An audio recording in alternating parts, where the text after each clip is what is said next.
Good morning. I'm Jeff Adams with the Agent Collective 5-Minute Real Estate Update. Thank you for joining me today. And today we're going to go over the Phoenix Metro data. And one thing that's unique about Phoenix Metro is we lead the nation when it comes to real estate trends. What does that mean? Well, it means we feel things earlier than a lot of other markets. We feel things a lot stronger than other markets. So we'll feel the highs higher, we'll feel the lows lower, and often what's going on in Phoenix is an indication of what is going to come nationally. So whether you're from Phoenix or not, this data may be very relevant for you. All right, so let's dig into it. So active listings for sale went up 188% year over year. So we currently have just over 16,000 listings for sale right now. Hey, that is great. We are approaching a balanced market, folks, and it's kind of exciting. I know that's a drastic number, but thinking back to where we were a year ago when things were not on the market for more than a week or two, it's kind of nice for our buyers to have an opportunity to shop around a little bit and have a few options to choose from. So listings under contract, we've got just over 6,000, down about 40% year over year. The monthly median sales price is hovering around 410,000. That's down a little over 3% year over year. What's interesting as well is nationally, when we look back to 2019, there were, I think about 40% of the properties were under $300,000. Right now, we're at about 10% of the properties nationally that fall under 300,000. So prices have gone up. Housing affordability is definitely on the decline since 2019, and it'll be interesting to see what happens over the course of the next couple months and next couple years with regard to housing affordability, inflation, employment numbers, and interest rates. All right, so let's look at closed sales. Total monthly sales were just over 4,000, with actually almost 5,000, so 4,716. Now that is down 40% year over year. Again, a drastic number. 40% is a big number, but compared to where we were last year, it is moving us into a healthy market. All right, so 50% of listings that went under contract last week had been active for 56 days or more. I love it. I love it. Now, from the sell side, people are anxious to get their homes sold, but typically we want to see about 90 days on market for a healthy market. So let's look at days of supply. So right now we have 70 days of supply. Again, I'd like to see 90 for a healthy market. And that just is really in balance with getting sellers what they need and getting buyers what they need. So now let's dive into what's going on for buyers. So last year, traditional buyers took a back seat to an influx of cash investors and speculators who outbid them. And then mortgage rates increased and suppressed their power even more. This was especially prominent in the market under 500,000, where owner-occupant buyers made up just about 57% of sales in June, which is normally more around 70 to 75%. The investors took the remaining 30%. Now, normally we're at between 11 and 17% of investor purchasers. So, as of November, traditional buyers have once again returned to their 70 or so percent market share under 500,000, and investors have retreated back to under 20%. Investors made up a majority of the losses associated with recent price declines. Well, who was that and what did they lose? Well, it's some of these big investment groups like Opendoor and Zillow who were really driving prices up in a lot of neighborhoods, paying anything to get their hands on that inventory to spend some Wall Street money. Now, those houses that they ended up stuck with are just not selling, and especially not selling because many of these homes are still priced at premiums from the past, and they're just not moving. So, Zillow, Opendoor, and Friends, time to get those prices down a little bit and get those homes moving. Side note on that, a lot of those houses are what we call dogs. They need a lot of work. And the interesting thing that we see in some neighborhoods is actually an increase in the price per square foot. Now, everything's indicating that prices are coming down right now. How are price per square foot going up in some neighborhoods? Well, what's happening is those perfect homes are selling for top dollar and they're selling quickly. In fact, right now, we're seeing some competitive bidding. What that does is it drives the price per square foot up in neighborhoods when those premium homes are selling at a premium and quickly, and the dogs are not moving. They're having higher days on market and just not selling with continued price declines without a sale. All right, interesting side note there. All right, so all of this is great news for first-time home buyers as prices have come down significantly for these starter homes. The median sales price for a 1,400 to 1,600 square foot single family home has declined from 435 to about 370,000 so far in January, a decline of $65,000 or about 15%. At today's mortgage rate of 6%, that is a savings of at least $350 per month in their payment.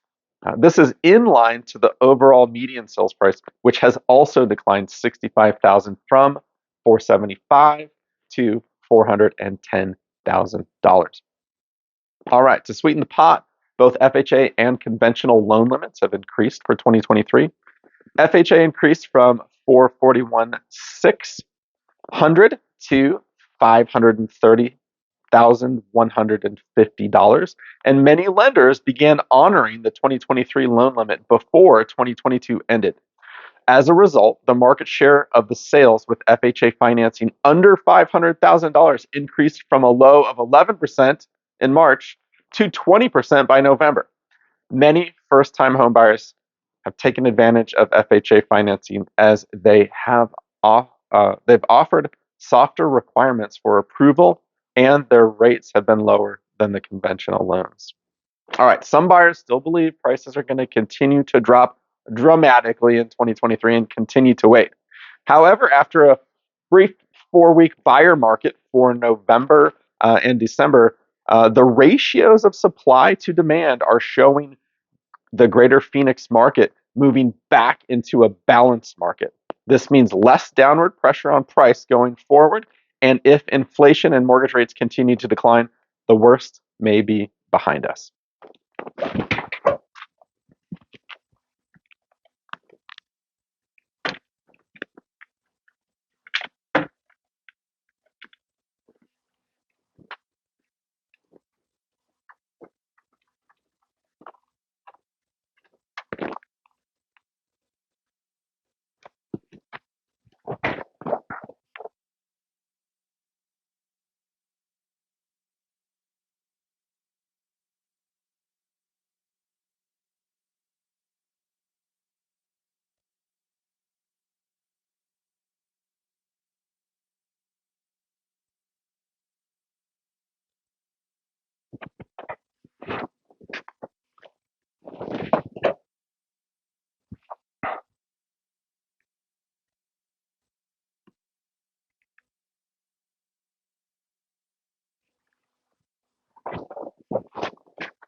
All right, let's talk about what's going on for sellers.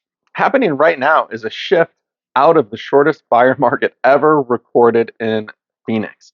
The shift is a direct result of the fewest number of listings added to the supply in the fourth quarter of the year going back to 2000. Fewer listings mean fewer competitors for sellers. Demand is still very low, but it's met with low supply. There is downward pressure on price. In November, every region in Greater Phoenix was in a buyer market except for the Northeast Valley.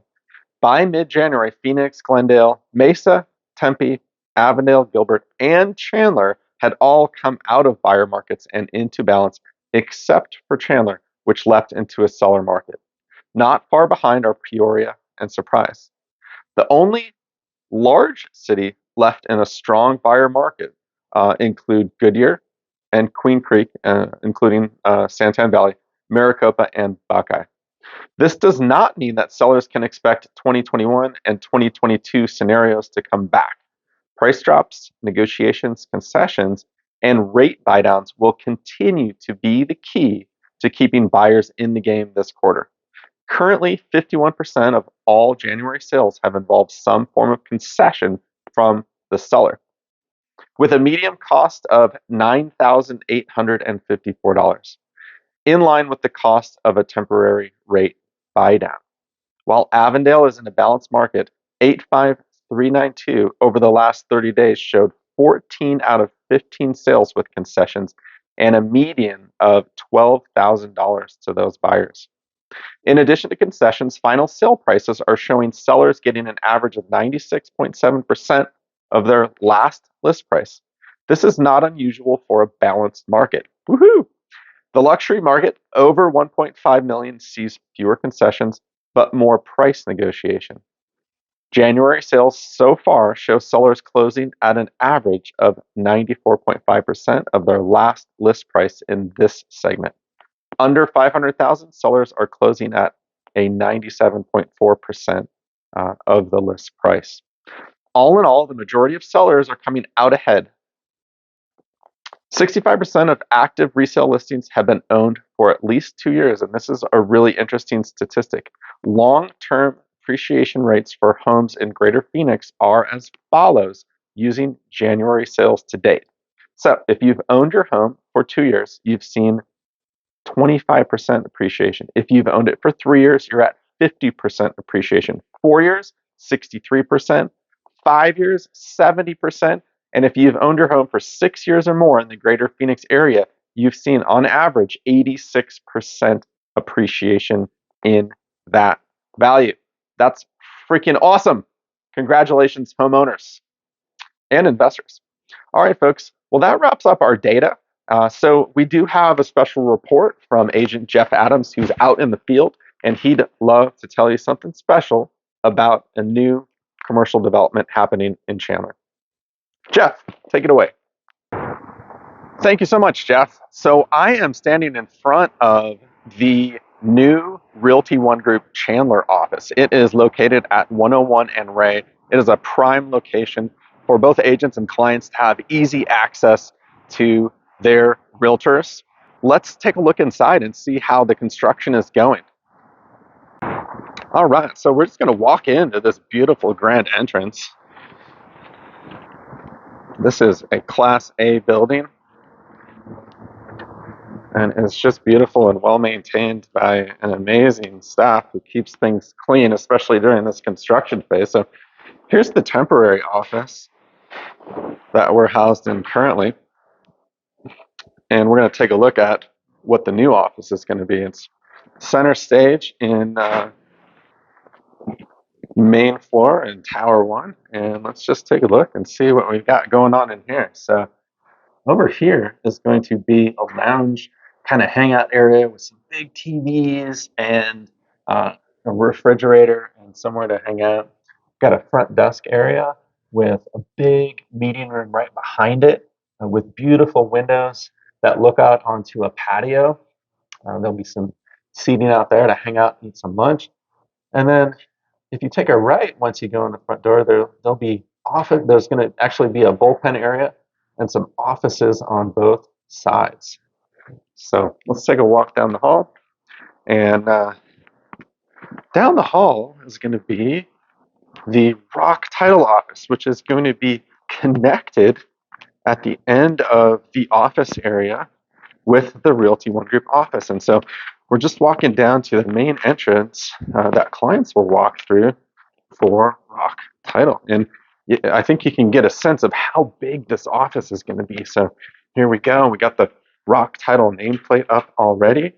And let's just take a look. So here is going to be an entryway with a front desk. But some of the rumors that I'm hearing is they're going to have an entire printing setup for flyers and all kinds of cool things. They'll have a little bullpen in there as well as a collection of offices and a kitchen. So really excited to see this coming up and coming into shape here. Jeff Adams checking out with the Realty One Group Chandler office and the Rock Title Chandler office.